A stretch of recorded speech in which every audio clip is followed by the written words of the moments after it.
My presentation is on understanding sexual assault in university environments. So just to start off, my name is Anassya and I'll be presenting my research paper in brief for my Social Science 1SS3 course. My research topic intends to understand more about sexual assault statistics in university environments. And just to start off, I want to go over some background info. The YWCA tells us that 460,000 women are sexually assaulted in Canada every single year.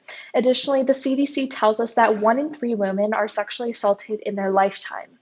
Let's say you have a mom, a grandma, a sister, maybe some friends that are girls. Chances are more than one of them have been sexually assaulted in their lifetime or will be. What this shows is that these stats are extremely high and as a result are very concerning. I thought maybe our environment may be affecting these statistics. So I decided to start with my research question, which is how does society impact the number of sexual assault cases? I wanted to look at university environments specifically because statistically, the highest rates of sexual assault happen to people the ages between 18 to 24. So I thought it's worth looking into since a lot of people attend university after high school. Some information that I found really interesting is, for example, that 80% of sexual assaults that happen in university environments involve alcohol. Additionally, fraternities are one of the most dangerous places for women in university. So these statistics and many other, what do they show? What's the main issue? The main issue is that there's a great deal of sexual assaults happening on university campuses, and specifically fraternities seem to be more dangerous for women. So I came to the theoretical conclusion that societal structures that perpetuate gender inequalities and power imbalances that favor men lead to increased sexual assault in university environments specifically. I've organized this into 3 main points. The first one is that there are gendered behavior differences. The second one looks at university environments and how they affect the way people behave. And lastly, I wanted to look at how our environments in university perpetuate male dominance and toxic rape culture. So firstly, let's look at gendered behavior differences.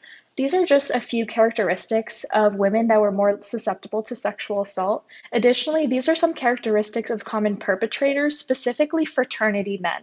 Fraternity men tend to be more likely to get involved in sexual assault, and these are just some characteristics that they found. So these characteristics are significant because they influence the way they behave based on their gender. Additionally, Armstrong tells us that partying is gendered. Additionally, there are cultural expectations in university settings that allow and encourage certain types of behavior depending on your gender. Boswell and Spade recognize that men and women in university have to act differently. In this picture here, I've demonstrated some expectations. So women are expected to be very polite, very nice, following the rules, whereas men tend to be able to do whatever they want and they won't get vilified or discouraged because of that. Women and men see consent very differently. What we see is that women understand consent as the non-sexual acts of any kind and have an overall accurate understanding of what consent and sexual violence really means. However, Boswell and Spade noted that men have a different look at sexual assault. Men tended to say that sexual assault is when a stranger jumps out of a bush and forces himself sexually onto a girl. This is clearly a very inaccurate picture of sexual assault. The second point I want to go into is environmental influences on male and female behavior. First one I'm going to talk briefly about is alcohol. 80% of sexual assaults involve alcohol. This is really concerning because when people are under the influence, they tend to have more sexual aggressive behavior and overall lack of judgment, along with a lot of other issues as well. Secondly, I want to look at low-risk environments. So low-risk environments tended to be co-ed housing or bar and very few fraternities. These environments had quiet music, they had seating, you were able to have conversations, the gender ratio was even, and the bathrooms were clean. This allowed more gender balance, and this in result creates less power struggles between the two genders. So this just shows how it was a very equal, fair, judgment-free, positive environment, which was low risk in return with sexual assault. The third thing I wanted to look at was high-risk environments. So high-risk environments were typically all fraternities.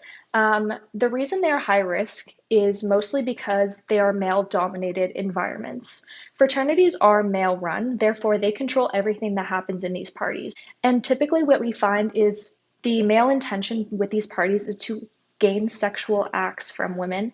Therefore, they control the environment in order to get that, as a result, creating more sexual assaults. A quote from Boswell and Spade also mentions, at high-risk houses, parties typically had skewed gender ratios, sometimes involving more men, sometimes more women. Gender segregation was also common. There were men on one side of the room while women were on the other side. Men also treated women differently in high-risk houses. Just for one example, the women's bathrooms were filthy. There was vomit in the sinks. There's no toilet paper. Men clearly controlled this environment in a way that disbenefited women. The last topic I want to talk about is male dominance and toxic rape culture.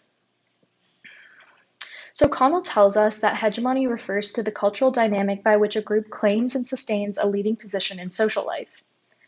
So basically, what this means is hegemonic masculinity is present when the cultural ideal and institutional power are aligned.